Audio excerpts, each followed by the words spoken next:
ভালোবাসা মানে শুধু মিথ্যে প্রতিশ্রুতি দেওয়া নয়। ভালোবাসা মানে শত কষ্টের মাঝেও একে অপরের প্রতি বিশ্বস্ত থাকা।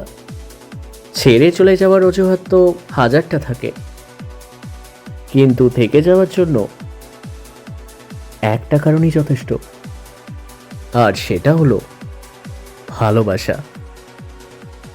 ভালো সময় হাত ধরার মানুষের অভাব হয় না, কিন্তু খারাপ সময়ে পাশে থাকার মানুষের বড্ড অভাব।